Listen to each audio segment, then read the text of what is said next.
Shifting Gears premiered January 8 on ABC and will drop new episodes every Wednesday at 8 p.m. Eastern Time. The show is led and executive produced by sitcom legend Tim Allen, who plays the stubborn, widowed owner of a classic car restoration shop. However, the official synopsis teases that when Matt's estranged daughter and her kids move into his house, the real restoration begins. In addition to Allen, Shifting Gears stars Kat Dennings as Riley, Sean William Scott as Gabriel, Daryl Chill Mitchell as Stitch, Maxwell Simpkins as Carter, and Barrett Margolis as Georgia. The pilot sees Matt and Riley have a heart-to-heart as they open up about the loss of their family member. Their emotional conversation serves as a jumping-off point for the series, with the father-daughter duo deciding to compromise and work alongside one another. Michelle Nader, I watched the pilot. I will preface it by saying I love Kat Dennings. I am clearly destined to work with her because we continue to work together, and why would I work with anyone else? But that aside, I saw the pilot, and I saw the chemistry between Tim Allen and Kat Dennings, and I thought, that's the special ingredient in a show that could run a really long time. That dynamic and their relationship was magical. It resonated with me as real, and so I thought I could do this.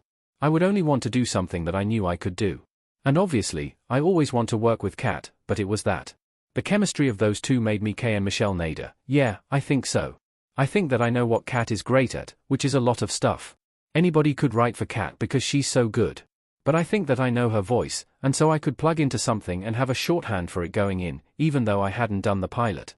I think that helped us in terms of just speeding to a place where we were dialed into the character sooner than it takes a lot of first-season shows. Michelle Nader, I love cars, and my dad used to sell used cars, and then he manufactured brakes.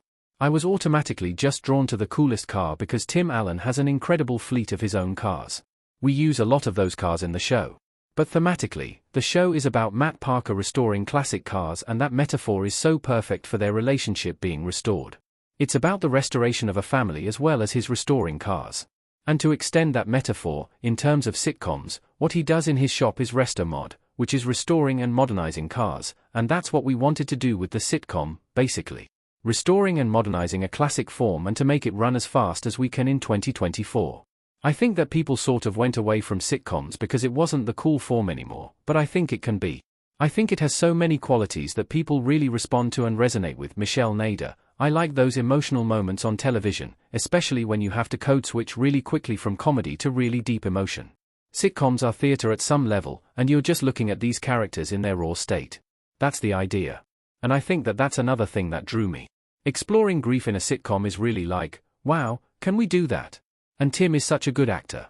I keep saying that he is showing all these different emotions in this show that I think are really beautiful.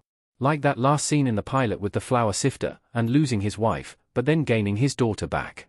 He's in this really vulnerable place, which I think is really a different Tim Allen character than we've seen before. Michelle Nader, that's one of the scenes that I saw that made me know that this was something that I wanted to be a part of because their chemistry was so good, and it felt so real.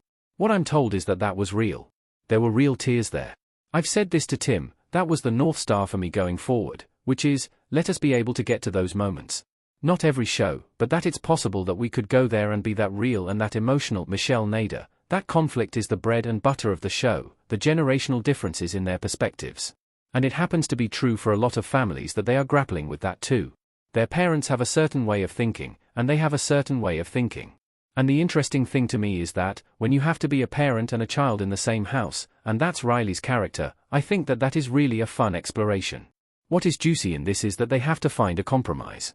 That's what I think people are looking at in their own lives, and people have been so polarized in the last few years. This idea of restoring a family is interesting to us.